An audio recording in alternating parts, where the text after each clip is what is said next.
ಆಗ ಹೇಳ್ತಾರೆ, ಕರಗಳನ್ನೇ ಕಟ್ಟಿ ಎಳೆಯುತ್ತೀರೇ ಸಿರವನ್ನೇ ಮೇಟಿ, ಸಿರಿಮೋಹನ ವಿಠಲನ ಪದವನೆ ತೋರಿ ಧರೆಗೆ ತಂದು ಬಿಟ್ಟಿ, ಕರುಣಾಳುವೆಯನ್ನ ತಂದೆ ವಿಜಯರಾಯ, ಈ ವೇಳೆಗೆ ಬಂದೆ ವಿಜಯರಾಯ. ದೇವೋಪಿ ಕ್ರೋಧಸ್ಸ ವರೇಣ ತುಲ್ಯ ಅಂತ ವಾದಿರಾಜ ಸ್ವಾಮಿಯವ್ರು ಇದ್ರೊಳಗೆ ಹೇಳ್ತಾರೆ ರುಕ್ಮಿಣೀಶ ವಿಜಯದಲ್ಲಿ. ಯಮಧರ್ಮರಾಜ ಈ ರೀತಿ ಮಾಡಿದರೂ ಒಂದಕ್ಕೆ ಒಳ್ಳೆಯದೇ ಆಯಿತು, ಆದದ್ದೆಲ್ಲ ಒಳ್ಳೆಯದೇ ಆಯಿತು. ಏನು ಮಾಡಿದ್ರಂತ ಆ ಕ್ಷಣದೊಳಗೆ ಗೊತ್ತದ?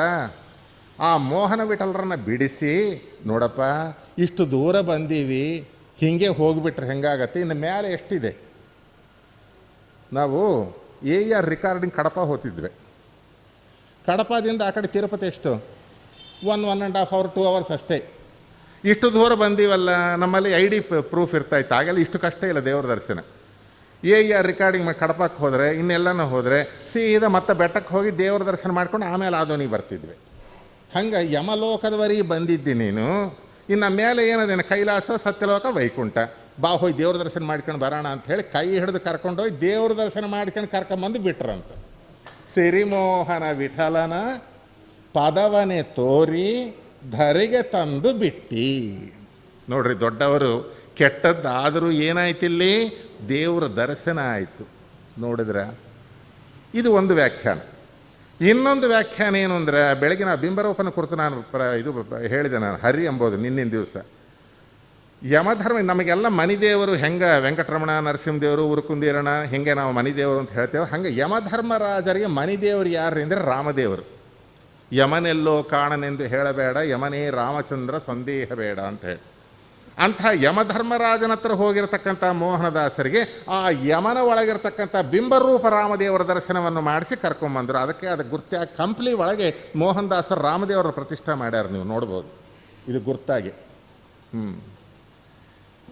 ಸಿರಿಮೋಹನ ವಿಠಲನ ಪದವನೆ ತೋರಿ ಧರೆಗೆ ತಂದು ಬಿಟ್ಟಿ, ಕರುಣಾಳುವೆಯನ್ನ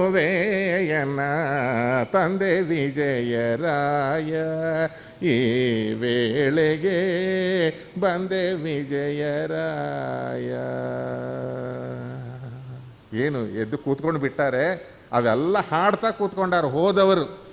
ನೋಡಿದ್ರೆ ಈ ಹಾಡು ಹೇಳಿದ್ದು ಇವೆಲ್ಲ ತಾವು ನೋಡಿದ್ದು, ಯಮಲೋಕಕ್ಕೆ ಹೋಗಿದ್ದು, ಅಲ್ಲಿ ಇವರು ಬಂದು ವಾದನ ಮಾಡಿದ್ದು, ಬಿಡಿಸ್ಕೊಂಡು ಬಂದಿದ್ದು, ಅವೆಲ್ಲ ಇಲ್ಲಿ ಹಾಡು ರೂಪದೊಳಗೆ ಮೋಹನದಾಸರು ಹೇಳ್ತಾ ಇದ್ದಾರೆ. ಏನು ಸಲ್ಲ ಕೂಡ ಅಮಂಗಳ ಏನಾಗೋಯಿತು, ಮಂಗಳಮಯವಾಗಿ ಹೋಗಿರತಕ್ಕಂಥದ್ದಾಯಿತು.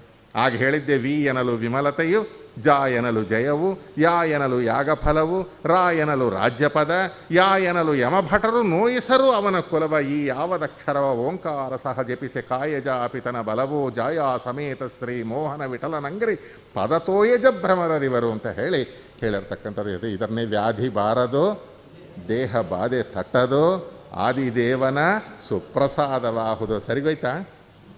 ವ್ಯಾಧಿ ಬಾರದು, ದೇಹ ಬಾಧೆ ತಟ್ಟದು. ನೋಡ್ರಿ ಯಾವ ರೀತಿಯಾಗಿ ಹೇಳ್ತಿದ್ದಾರೆ ಇಲ್ಲಿ. ಆದ ಕಾರಣ ಇದು ಈ ರೀತಿಯಾಗಿ ಪಂಗನಾಮ ತಿಮ್ಮಣ್ಣದಾಸರಿಗೆ 2 ವರ್ಷ ಆಯುರ್ದಾನ ಮಾಡ್ತಾರೆ ಆದಿವಾನಿ ಒಳಗೆ. ಅದಕ್ಕೆ ಗುರ್ತಾಗೆ ವಿಜಯರಾಯರ ಕಟ್ಟಿ ಆಯ್ತಲ್ಲಿ. ಚಾಗಿ ಕೇಶವರಾಯರ ಮನೆ ಒಳಗೆ ನಿನ್ನೆ ಹುಗ್ಗಿ ತಿಂದಿದ್ದರಲ್ಲ, ಅವರ ಮನೆಗೆ ಬಂದರು. ಅವರ ಮೊಮ್ಮಗ್ಗೆ ಮದುವೆ ಆಗ್ತಾ ಇದೆ. ಮದುವೆ ಆಗೋ ಹುಡುಗ ಇನ್ನು ಮಂಗಳಸೂತ್ರ ಕಟ್ಟಬೇಕು, ಹಾರ್ಟ್ ಅಟ್ಯಾಕ್ ಆಗಿ ಹೋದ ಹುಡುಗ. ಆ ಹುಡುಗನಿಗೆ 2 ವರ್ಷ ಆಯುರ್ದಾನ ಮಾಡಿ ಬದುಕಿಸಿದರು. ಇನ್ನು ಜಗನ್ನಾಥದಾಸರು ಅವರಿಗೆ ನೋಡ್ರಿ 40 ವರ್ಷ ಆಯುರ್ದಾನ ತಮ್ಮ ಶಿಷ್ಯರಿಂದ ಮಾಡಿಸಿರ್ತಕ್ಕಂಥವ್ರು. ಅದು ಏನು ಇವರ ಉಪಕಾರ, ಏನು ಕತೆ. ಅದಕ್ಕೆ ಮಾನ್ಯವಂತನ ಮಹಾ ವದಾನ್ಯದಾತನ. ವದಾನ್ಯರು ಅಂದ್ರೆ ಏನು, ದಾನ ಧರ್ಮ ಮಂಚು ವದಾನ್ಯುಲು ಅಂಡಿವಾರು ಅಂತೇಳಿ ಹೇಳ್ತಾ ಇರ್ತಾರೆ ನೋಡ್ರಿ, ಡೊನೇಷನ್ ಕೊಟ್ಟರೆ. ವದಾನ್ಯುಲು ಅಂದರೆ ಒಳ್ಳೆ ದಾನ ಧರ್ಮ ಮಾಡ್ರಿ. ಏನು ದಾನ ಧರ್ಮ, ದುಡ್ಡು ದುಗ್ಗಾಣಿ ಅಲ್ಲ, ಏನು ತಮ್ಮ ಆಯುಷ್ಯನ್ನೇ ದಾನ ಮಾಡ್ತಾ ಇರ್ತಕ್ಕಂಥ ತ್ಯಾಗಿಗಳಾಗಿರ್ತಕ್ಕಂಥವ್ರು ಮಹಾಭಾವರು. ತಾಪ ತಡೆವನು, ಬಂದ ಪಾಪ ಕಡಿವನು, ಜನ್ಮಾಂತರದ ಪಾಪವನ್ನು ಕಡಿದರು, ಶ್ರೀಪತಿಯ ಪದ ಸಮೀಪವಿಡುವನು. ಎಂಥ ಮಾತುಗಳು, ಏನು ಕತಿ. ಈ ರೀತಿಯಾಗಿ ಹರಿಯ ಭಜಿಸುವ ನರ ಹರಿಯ ಯಜಿಸುವ. ಇದೊಂದು ನೋಡ್ರಿ, ನಾಳೆ ಮುಗಿದೋಗತ್ತೆ. ಇನ್ನು ನಮಗೆ 5 ನಿಮಿಷ ಇದೆ ಟೈಮ್ ಇವತ್ತಿನ ದಿವಸ. 5 ನಿಮಿಷದ ಇನ್ನೊಂದು ಹೇಳ್ತೇನೆ. ಇವರ ನೈವೇದ್ಯ ಹೇಗಿರೋದು, ಇವರ ಆಚಾರ ಹೆಂಗಿರೋದು. ಭಾಳ ಜನಕ್ಕೆ ಹರಿದಾಸರು ಅಂದ್ರೇನು ಬೆಳಗಾದ ಕೂಡಲೇ ಉಂಡಿ ಅವಲಕ್ಕಿ ತಿಂತಾರೆ ಅಂತ ಹೇಳಿ ಬಹಳ ಜನ ಅಂದ್ಕೊತಾರೆ. ಹಾಗೆಲ್ಲ ಇಲ್ಲ. ಆಚಾರ, ಅಂಥ ಆಚಾರ ಇತ್ತು ಇವರಲ್ಲಿ. ಸ್ವಯಂಪಾಕ, ಅವರ ಹೆಂಡ್ತಿನೇ ಅಡುಗೆ ಮಾಡಬೇಕು, ಇವರು ದೇವರ ನೈವೇದ್ಯ ಮಾಡ್ಕೊಂಡು ಉಣ್ಬೇಕು. ಯಾವ ಕಾಲಕ್ಕೂ ಇನ್ನೊಬ್ಬರ ಕೈಯಿಂದ ತಿಂದಿಲ್ಲ.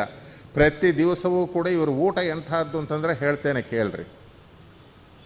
ಏನು ಮೃಷ್ಟಾನ್ನ ದೇವರು ಕೊಡ್ತಾ ಇದ್ದ, ಏನು ತರಕಾರಿ, ಏನು ಧನ ಧಾನ್ಯ, ವಸ್ತ್ರ ಒಡವಿ, ಸಾಮಾನ್ಯ ವಸ್ತ್ರ ಉಡಬೇಕು ಇವರು.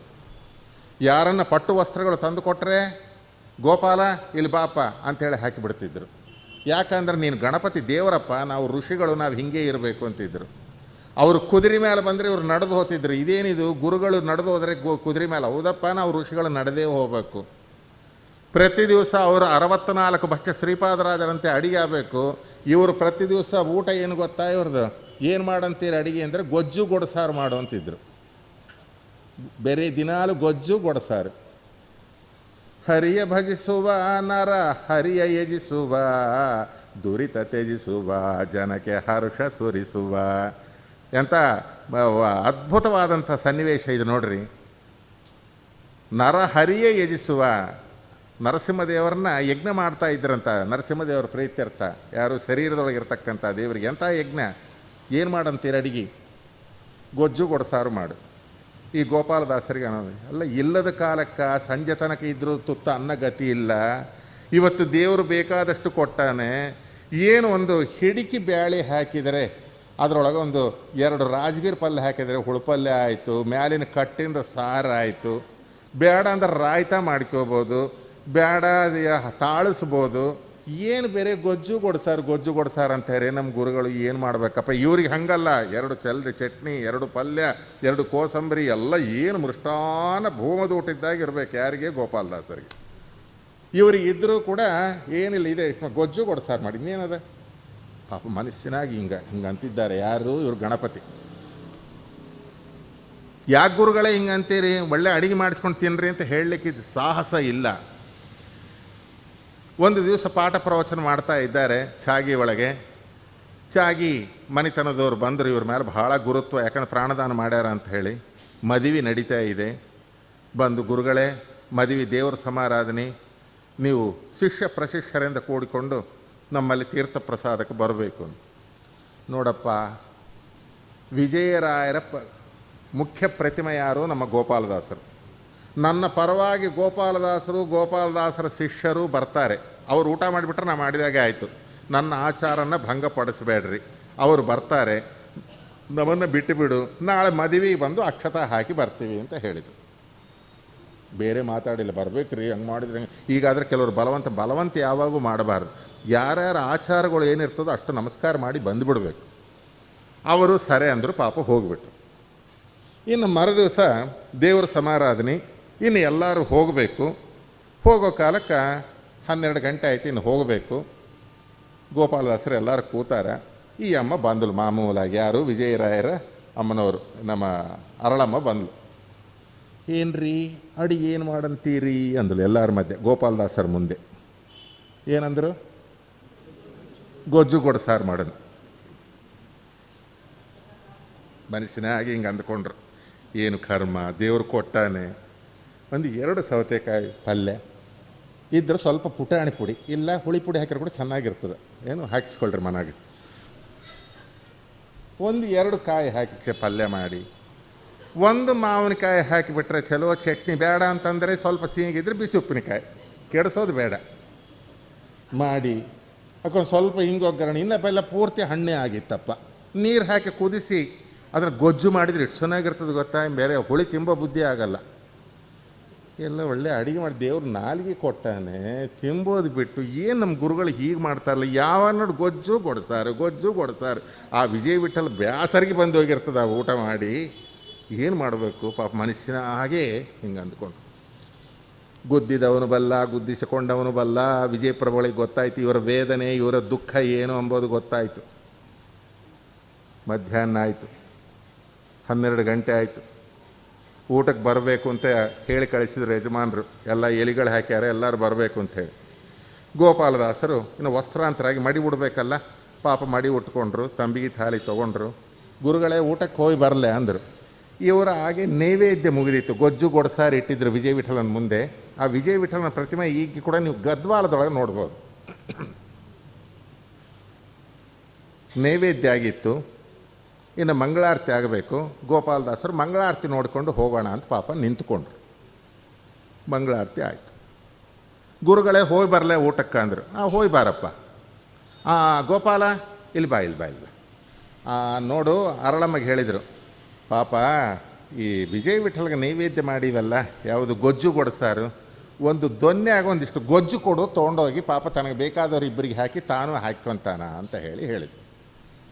ಆ ಅಮ್ಮ ಏನು ಮಾಡಿದಳು, ಒಂದು ದೊನ್ನಿ ತೊಗೊಂಡು ಬಂದು ಆ ದೊನ್ನಿ ಒಳಗೆ ಪಂಚಾಮೃತ ಹಾಕಿದಾಗ ಒಂದಿಷ್ಟು ಅದ್ಯಾವುದು ಗೊಜ್ಜು ಗಟ್ಟಿಯಾಗಿರ್ತದೆ. ಕೆಲವರು ಗೊಜ್ಜು ಮಾಡಿರ್ತಾರೆ, ಇಲ್ಲಿ ಹಾಕಿದರೆ ಆ ಕೊನೆ ಎಲೆ ಒಳಗೆ ಹೋಗಿರ್ತದೆ. ಅದು ಹಾಗೆಲ್ಲ ಮಾಡಬಾರ್ದು ರೀ. ಸಾರು ಗೊಜ್ಜು ಡಿಫ್ರೆನ್ಸ್ ಇರಬೇಕು, ಜೇನುತುಪ್ಪ ಇದ್ದಾಗ ಇರಬೇಕು. ಹುಗ್ಗಿ ಮಾಡಿದರೆ ಅದಕ್ಕೆ ಹಿಂಗೆ ಅಂದ್ಕೊಂಡು ನಾಲಿಗೆ ಹಚ್ಕೋಬೇಕು. ಲೇಹ್ಯ ಪೇಹ್ಯ ಚೋಷ್ಯ ಅಂತ ನುಂಗೋ ಬೇರೆ, ಕುಡಿಯೋ ಬೇರೆ, ಚಪ್ಪರ್ಸೋ ಬೇರೆ, ನಮಲೋ ಬೇರೆ. ಗೊಜ್ಜಿ ಯಾತಕ್ರೆ ನಮಲೋದ ನುಂಗೋದ? ಲೇಹ್ಯ ಪೇಹ್ಯ ಚೋಷ್ಯ. ಗೊಜ್ಜಿ ಏನು ಮಾಡ್ಬೇಕ್ರಿ ಹೇಳ್ರಿ ಸಂಧ್ಯಾವಂದನವರೇ? ನ್ಯಾಕೋದೇನಾ? ಗ್ಯಾರಂಟಿ ನುಂಗೋದಲ್ಲ. ಒಳ್ಳೇದು, ನಿಮ್ಮ ಮಾತು ನಾವು ಬೇಡಂಬಲ್ಲ, ನಮ್ಗಿನ್ನ ದೊಡ್ಡವ್ರಲ್ಲಿ ನಾವು ಒಪ್ಪಿದ್ದೆ. ಓಕೆ, ನೋಡು ಗೋಪಾಲ, ಇದು ಗಟ್ಟಿಯಾಗದ, ಜೇನುತುಪ್ಪ ಇದ್ದಾಗದ, ತೊಗೊಂಡೋಗಿ ನೀನು ಸ್ವಲ್ಪ ಹಾಕ್ಕೊಂಡು ಬಗಲಿಗೆ, ಆದರೆ ಇಬ್ಬರಿಗೆ ಹಾಕೋ ಅಷ್ಟೇ. ಇವ್ರು ಮಾಡ್ಕೊಂಡಿದ್ದೆ, ಇಬ್ಬರಿಗೆ ಇಷ್ಟು ಮಾಡ್ಕೊಂಡಾರ, ಅದರ ಮತ್ತೆ ಕೊಡೋದು ಎಲ್ಲಿಂದ ಬಂದಿತ್ತಪ್ಪ? ಹೌದಾ? ಇಲ್ಲ ನೋಡ್ರಿ, ಅಲ್ಲಿ ಎಮ್ ಅಂತಿದ್ದಾರೆ, ಹಿಂಗೆ ಎಲ್ಲಿಂದ ಬರ್ತದೆ, ಹೆಂಗೆ ಕೊಟ್ಟರು ಹೆಂಗೆ ಅಂತ ನನ್ನೇ ಅಂತಿದ್ದಾರೆ ಇವಾಗ ಅವರು. ನೋಡಿದ್ರೆ ಆಯಿತು, ಕೊಟ್ಟರು, ಇಷ್ಟು ಹಾಕಿ ಕೊಟ್ಲು. ಪಾಪ ಕೊಡೋ ಕಾಲಕ್ಕೆ ಪಾಪ ಮಡಿಯಲ್ಲಿ ತಂಬಿಗೆ ತಾಲಿ ಹಿಡ್ಕೊಂಡು ಈ ಗೊಜ್ಜು ತೊಗೊಂಡು ಹೋದರು. ಅಲ್ಲಿ ಎಲ್ಲ ಬಡಿಸಿಬಿಟ್ಟಿದ್ದಾರೆ. ಎಲ್ಲ ಬಡಿಸಿದ ದೇವರ ಸಮಾರಾಧನೆ ಊಟ ಅಂದರೆ ನಿಮಗೆ ಗೊತ್ತಲ್ರಿ ಏನೇನು ಮಾಡ್ತಾರೆ ಅಂಬೋದು. ಆಂಬೋಡಿ ಮಾಡಿರ್ತಾರೆ, ಹೋಳಿಗೆ ಮಾಡಿರ್ತಾರೆ, ಅಲ್ಲಿಂದ ಅದೇನು ಏನು ಕುಟ್ಟಿ ಪಾಯಸ, ಗೋಧಿ ಕುಟ್ಟಿ ಪಾಯಸನ ಮಾಡಿದ್ರು, ಗೋಧಿ ಕುಟ್ಟಿದ ಪಾಯಸ ಎಲ್ಲ ಮಾಡಿದ್ರು, ಅಡುಗೆ ಎಲ್ಲ ಮಾಡಿದ್ರು. ಮಜ್ಜಿಗೆ ಪಳೆದ ಮಾಡಿ ಹಪ್ಪಳ ಕೂಡ ಮಾಡಿದ್ರು. ಹಪ್ಪಳಮಿಲ್ಲದ ಸಾಪಾಟಿ ಅನ್ನ ಅಂತಾರೆ ತಮಿಳ್ನಾಡೊಳಗೆ. ಆಯಿತಾ? ಹಪ್ಪಳ ಮಾಡಿದ್ರು. ಏನು ಅಡಿಗೆ ಬಡಿಸಿದ್ದಾರೆ ಬ್ರಹ್ಮಾಂಡವಾಗಿ. ಗೋಪಾಲದಾಸರು ಕೂತ್ಕೊಂಡ್ರು, ತೀರ್ಥ ಕೊಟ್ಟರು, ಅಲ್ಲಿಂದ ಉಪವಾಸನ ತೊಗೊಂಡ್ರು, ಪಂಚ ಪ್ರಾಣಾಹುತಿಗಳನ್ನು ತೊಗೊಂಡ್ರು. ಈ ಊಟದಕ್ಕಿಂತ ಈ ಗೊಜ್ಜು ಬಹಳ ಶ್ರೇಷ್ಠ, ಹೌದಾ ಇಲ್ಲ? ದೇವರಿಗೆ ಸಮರ್ಪಣೆ ಮಾಡಿದ್ದಲ್ಲ, ಅದರೊಳಗೆ ವಿಜಯಪ್ರಭುಗಳು ನೈವೇದ್ಯ ಮಾಡಿದ್ದು ಅಂದರೆ ಎಷ್ಟು ದೊಡ್ಡ ಮಹತ್ವಪೂರ್ಣವಾಗಿರ್ತಕ್ಕಂಥದ್ದು, ಏನು ಕತೆ. ಅದಕ್ಕಾಗಿ ನಾವು ಮೊದಲು ಊಟ ಮಾಡಿದರೆ ಫಸ್ಟ್ ನಾವು ಏನು ತಿಂತೀವಮ್ಮ? ಪರಮಾನ್ನ. ಬೇಡ, ಮೊದಲು ಈ ಗೊಜ್ಜಿನೇ ನಾಲಿಗೆ ಹಚ್ಕೊಳ್ಳೋಣ, ಎಷ್ಟಾದರೂ ವಿಜಯಪ್ರಭುಗಳ ಪ್ರಸಾದ ಇದು ಅಂತ ಹೇಳಿ ಭಕ್ತಿಯಿಂದ ಏನು ಮಾಡಿದರು ಗೋಪಾಲದಾಸರು? ಹಿಂಗೆ ಕೂತ್ಕೊಂಡಿದ್ದವ್ರು ಹೀಗೆ ಕೂತರು, ಗೊಜ್ಜು ತೊಗೊಂಡ್ರು. ಏನು ಮಾಡಿದ್ರು ಯಜಮಾನ್ರೆ? ಬಗಲಿಗಿದ್ದವ್ರು ಹಾಕಿದ್ರು ಬಿಟ್ರೆ ಅದು ಬೇರೆ ವಿಚಾರ. ಏನು ನುಂಗಿದ್ರ, ಕುಡಿದ್ರ, ತಿಂದ್ರ? ನಾಲಿಗೆ ಹಚ್ಚಿದ್ರು. ಹೇಗಿತ್ತು ಅದು? ಅಲ್ಲಿ ಏನು ಪರಮಾನ ಮನೆ ಹೇಳಿದ್ದು? ಗೋಧಿ ಕುಟ್ಟಿದ ಪರಮಾನ ತಿಂದ ಹಾಗಿತ್ತು ನಾಲಿಗೆ ಹಚ್ಕೊಂಡ್ರೆ. ಇವ್ರು ಅಂದ್ಕೊಂಡ್ರಿ ಏನೋ ತಗಲ್ಯಾದೋ ಏನೋ ಅಂದ್ಕೊಂಡ್ರು. ಮತ್ತ ತೊಗೊಂಡು ಹಚ್ಕೊಂಡ್ರು. ಅಲ್ಲಿ ನಿಂಬೆ ಹಣ್ಣು ಚಿತ್ರಾನ್ನ ಮಾಡಿದ್ರು, ಅದು ತಿಂದಾಗಿತ್ತು. ಮತ್ತ ತೊಗೊಂಡು ಹಚ್ಕೊಂಡ್ರು, ಆ ಮೇಲೆ ಕೋಸಂಬರಿ ತಿಂದ ಹಾಗಿತ್ತು. ಮತ್ತ ತೊಗೊಂಡು ಹಚ್ಕೊಂಡ್ರು, ಅಲ್ಲಿ ಮಾವಿನಕಾಯಿ ಚಟ್ನಿ ಅನ್ನ ತಿಂದ ಹಾಗಿತ್ತು. ಮತ್ತ ಹಚ್ಕೊಂಡ್ರು, ಏನು ಮಾವಿನಕಾಯಿ ರಾಜಗಿರಿ ಪಲ್ಯ, ಹುಳುಪಲ್ಯ, ಹಿಂಗೊಗ್ಗರಣಿ, ಕರೆದ ಮೆಣಸಿನಕಾಯಿ. ನಮ್ಮ ಅಗ್ರಹಾರದಾಗ ಮಾಡ್ತಾರೆ ನೋಡ್ಬೇಕು, ಕುಂಪಣಿಪುರ ಅಗ್ರಹಾರದಾಗ. ಅರ್ಥವಾಯ್ತಾ? ಆ ಪ್ರಕಾರವಾಗಿ ಆ ಹುಳುಪಲ್ಯ ಅನ್ನ ಮತ್ತ ತಿಂದರು. ಏನು ಕುಂಬಳಕಾಯಿ ಮಜ್ಜಿಗೆ ಪಳೆದ್ಯ, ಅದು ತಿಂದಾಗಿತ್ತು. ಹಿಂಗೆ ಇಡೀ ಅದನ್ನು ಹಿಂಗೆ ತೊಂತಾರ, ನಾಲಿಗೆ ಹಚ್ತಾರೆ, ಮಿಗತಾ ಏನು ಮುಡ್ತಾ ಇಲ್ಲ. ದೇವ್ರ ಸಮಾರಾಧನೆ ಒಳಗೆ ಏನು ಅಡಿಗೆ ಮಾಡಿದ್ರು ಅವೆಲ್ಲ ಬೇರೆಯ ಗೊಜ್ಜಿನೊಳಗೆ ಕಾಣಿಸ್ತದೆ. ಆಹಾ ಮಹಾನುಭಾವರೇ, ಗೊಜ್ಜೊಳಗೆ ನೀವು ಮೃಷ್ಟಾನ್ನ ಭೋಜನ ನೀವು ತಯಾರು ಮಾಡಿ ದೇವರಿಗೆ ಸಮರ್ಪಣೆ ಮಾಡಿ ತಿಂತಾ ಇದ್ದೀರಿ. ಇದು ಗುದ್ದಿದವನು ಬಲ್ಲ, ಗುದ್ದಿಸಿಕೊಂಡವನು ಬಲ್ಲ, ಹಿಂಗೆ ತಲೆ ಮ್ಯಾಲೆ ಇಟ್ಟರು ಹಿಂಗೆ ನೋಡ್ತದ. ಆಹಾ, ಹರಿಯ ಭಜಿಸುವ ನರ ಹರಿಯ ಯಜಿಸುವ, ದುರಿತ ತ್ಯಜಿಸುವ, ಜನಕ್ಕೆ ಹರ್ಷ ಸುರಿಸುವ. ಏನು ನೈವೇದ್ಯ ಇದು? ಇಂಥ ನೈವೇದ್ಯ ಆಗಬೇಕು. ನೋಡಿದರೆ ಒಂದೇ ಗೊಜ್ಜಿನೊಳಗೆ ಇಡೀ ದೇವರ ಸಮಾರಾಧನೆ ಊಟ ಎಲ್ಲ ಅಲ್ಲಿ ಮಾಡ್ಯಾರ ಅಂತಂದ್ರೆ ಎಂಥ ಉಪಾಸನಾ ಶಕ್ತಿ ವಿಜಯಪ್ರಭುಗಳದ್ದು. ಸ್ವಲ್ಪ ಆಲೋಚನೆ ಮಾಡಿರಿ. ಅವ್ರು ಮಾಡಿದ್ರು ಅಂತ ನಾವು ಸುಮ್ಮನೆ ಕೇಳಿ ಹೋಗೋದಲ್ಲ, ನಾವು ಮಾಡಬೇಕು ಇಂಥ ನೈವೇದ್ಯ. ನಾವು ನೈವೇದ್ಯ ಮಾಡಬೇಕು. ನಮ್ಮ ನೈವೇದ್ಯ ಹೆಂಗದ ಇವತ್ತಿನ ದಿವಸ ನಿಚ್ಚು ಉಪ್ಪಲು 4 ಮೇಲೆ ದೇವ್ರ ಮುಂದೆ ಇಡೋದು, ಹಿಂಗೆ ನಾವು ತಿಂಬೋದಲ್ಲ ಹೋಗೋದಲ್ಲ. ನೈವೇದ್ಯ ಅಂದರೆ ಏನು? ಪದಾರ್ಥಗಳ ಅಂತರ್ಯಾಮಿಯಾದ ಭಗವದ್ರೂಪ ಚಿಂತನ. ಅದಕ್ಕೆ ಪರ್ಟಿಕ್ಯುಲರ್ ಆಗಿ ಇದನ್ನು ನಾನು ಟೈಮ್ ಆಗಿದ್ದರೂ ಹೇಳ್ತಾ ಇದ್ದೇನೆ, ನೀವು ಮಾಡಬೇಕು. ಮಕ್ಕಳಿಗಿಂತ ಊಟ ಹಾಕಬೇಕು, ಯಜಮಾನ್ರಿಗೆ ಹಾಕಬೇಕು. ಯಾಕೆ ಬುದ್ಧಿ ಕೆಡ್ತದೆ ನಾನು ಹೇಳ್ತೀನಿ, ಆಲೋಚನೆ ಮಾಡಿರಿ. ಟಿ ವಿ ನೋಡಲ್ಲ ಅವರು, ಗ್ರಂಥಗಳು ನೋಡ್ತಾರೆ. ಹಾಳು ಹರಟಿ ಮಾತಾಡಲ್ಲ ಅವರು, ಒಳ್ಳೆ ಮಾತುಗಳು ಹೇಳ್ರಿ ಅಂತ ತಂದೆ ತಾಯಿನ ಪೀಡಿಸ್ತಾರೆ. ಅದಕ್ಕೆ ನಿಮ್ಮ ಕೈ ಒಳಗೆ ಇದೆ ಅಂತ ಅನ್ನ ಹಾಕಬೇಕು. ಅಂತ ಅನ್ನ ಹಾಕಬೇಕಾದ್ರೆ ಯಾವ ಅಕ್ಕಿ ಅಂತ ಕೇಳಬೇಡ್ರಿ. ಪದಾರ್ಥಗಳ ಅಂತರ್ಯಾಮಿ ಭಗವದ್ರೂಪ ಚಿಂತನೆಗಳು ಮಾಡಬೇಕು. ಅದರ ರೂಪ ಭಗವಂತನ ಹರಿರೂಪ ಚಿಂತನೆ ಮಾಡಬೇಕು. ಮಾಡಿ ಅದನ್ನು ಹಾಕಬೇಕು. ಅದು ನೈವೇದ್ಯ. ಅದು ಮಾಡಬೇಕಾಗಿದೆ ಹೆಣ್ಣು ಮಕ್ಕಳೇ ಮಾಡಬೇಕೇ ವಿನ ಗಂಡಸರಿಗೆ ಆಗೋದಿಲ್ಲ. ಬಡಿಸೋ ವಿಧಾನ ಮಂಡಲ ಮಾಡಿರಿ, ಭೂವರಾಹ ಎನ್ಮ ಅಂತ ಬರೀರಿ. ಅದರ ಮೇಲೆ ಒಂದು ಪತ್ರಾಳ ಇದೆ, ಅದು ಎಲೆಯೋ ಪತ್ರಾಳೋ ತಟ್ಟೆಯೋ ಇಡ್ರಿ. ಇಟ್ಟುಬಿಟ್ಟು ಬಡಿಸೋದು ಯಾವ ರೀತಿಯಿಂದ ಬಡಿಸ್ಬೇಕು? ಫಸ್ಟ್ ಏನು ಬಡಿಸ್ಬೇಕು? ಅನ್ನಂಚ ಪಾಯಸಂ ಭಕ್ಷಮ. ಯಾವಾಗ ಅದು ಬಡಿಸೋದು? ಅನ್ನಂಚ ಪಾಯಸಂ ಭಕ್ಷಮ ಯಾವಾಗ? ಅದ್ರ ದಿನ ಅದ ಮಾಡಬೇಕಾಗಿದ್ದು. ಉಪ್ಪು ಹಾಕಬೇಕು, ಉಪ್ಪಿಂದ ಬಡಿಸ್ಬೇಕು. ಅದ್ರ ನೋಡ್ರಿ ಕ್ರಮಾಲಂಕಾರದ ಹೆಂಗೆ ಹೇಳ್ತಾರೆ ವಿಜಯದಾಸರು. ಉಪ್ಪು ಉಪ್ಪಿನಕಾಯಿ ಪತ್ರ ಶಾಖ ಸೂಪ ಒಪ್ಪುವ ಸಂಡಿಗೆ ವ್ಯಂಜನಗಳು. ಇದು ಕೂಡ ಹೇಳಿದ್ದೆ ನಮ್ಮೂರಾಗ. ಹೇಳಿದರೆ 4 ದಿವಸ ಆಚಾರ ನಮ್ಮ ಮನೆಗೆ ಬರ್ರಿ, ನೀವೇ ಹಾಡು ಹೇಳ್ರಿ, ನೀವೇ ಊಟ ಮಾಡಿ ನಮಗೆ ಮಾಡಿಸೋರಿ ಅಂದರು. ಬೇಷಂದೆ. ಹಿಂಗಿದ್ದಾರೆ ನಮ್ಮವರು. ನೋಡ್ರಿ ಬಡಿಸೋ ವಿಧಾನ. ಉಪ್ಪು ಉಪ್ಪಿನಕಾಯಿ ಪತ್ರ ಶಾಖ ಸೂಪ ಒಪ್ಪುವ ಸಂಡಿಗೆ ವ್ಯಂಜನಗಳು. ಬರ್ರಿ. ಇಪ್ಪರು ನಿರಋತಿ ಪ್ರಾಣಮಿತ್ರ ಶೇಷ ಸರ್ಪವೈರಿ ದಕ್ಷ ಲೋಕೇಶನಲ್ಲಿಗೆ ಸವಿದುಣ್ಣ ಬಾರಯ್ಯ ಸಾರಭೋಕ್ತ. ಪವನಾಂತರ್ಗತ ಕಪಿಲಾತ್ಮ ನರಸಿಂಹ. ಭಾರತೀಯ ರಮಣ ಮುಖ್ಯ ಪ್ರಾಣಾಂತರ್ಗತ. ಅಡಿಗೆ ಮನೆಯೊಳಗೆ ಕಪಿಲನಾಮಕ ಪರಮಾತ್ಮನ ಸ್ಮರಣೆ ಮಾಡು. ಅರ್ಪಣ ನರಸಿಂಹದೇವರಿಗೆ ಮಾಡೋದು. ಶ್ರೀನಿವಾಸ ದೇವರು ಮಾಡಿದ್ದು ಯಾರಿಗೆ?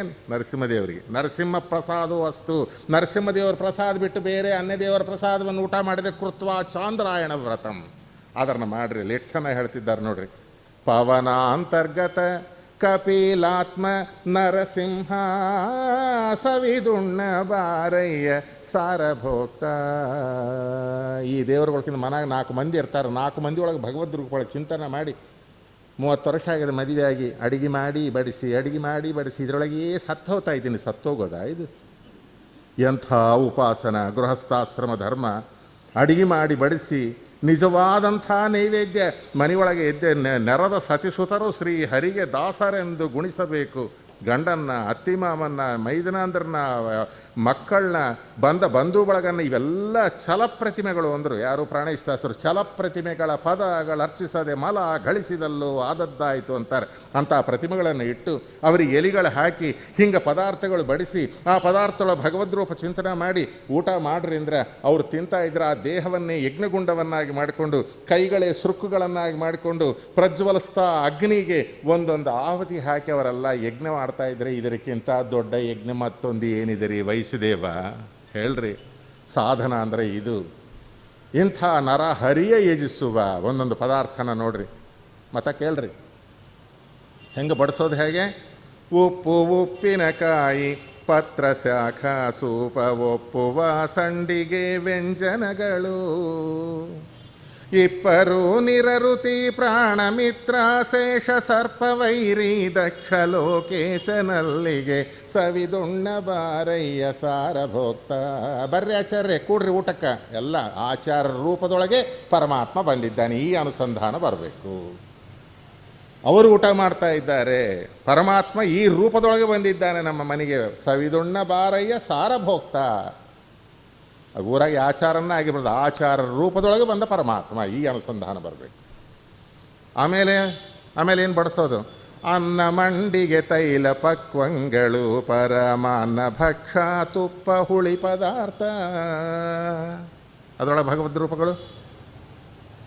ಅನ್ನ ಮಂಡಿಗೆ ನೀವು ಅದು ಕ್ರಮದೊಳಗೆ ಇಟ್ಕೋಬೇಕು. ಇಟ್ಕೊಂಡ್ರೆ ಭಗವದ್ ರೂಪಗಳ ಚಿಂತನೆ ಅದರೊಳಗೆ ಸೇರಿಸ್ಲಿಕ್ಕೆ ಬರ್ತದೆ. ಮರ್ತೋದ್ರೆ ಪ್ರಯೋಜನ. ಹಾಡಿ ಚಂದ ಹೇಳ್ತಾರಲ್ಲ, ಯಾವ ರಾಗ ಇದು, ಯಾವ ತಾಳ ಇದು, ಎಲ್ಲಿದೆ, ಯಾವ ಪುಸ್ತಕದಾಗಿದೆ, ಇವೆಲ್ಲ ಬೇಡ. ಸುಮ್ಮನೆ ಕೇಳ್ರಿ. ಹೇಳೋ ಕ್ರಮನ ಇರಬೇಕು.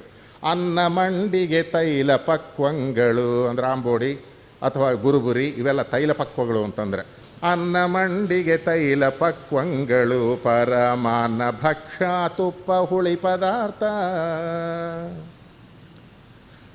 ಮುನ್ನ ಚಂದ್ರ ಬೊಮ್ಮ ನೋಡ್ರಿ ಕ್ರಮಾಲಂಕಾರ ಹೇಳ್ತಾರೆ. ಮುನ್ನ ಚಂದ್ರ ಬೊಮ್ಮ ಜಯಂತರೈ ಸೂರ್ಯ ಕನ್ಯಲ ಕುಮಿ ದೇವಿ ಪರ್ವತ ಸುತೀರೆ ಸವಿದುಣ್ಣ ಬಾರಯ್ಯ ಸಾರಭೋಕ್ತ.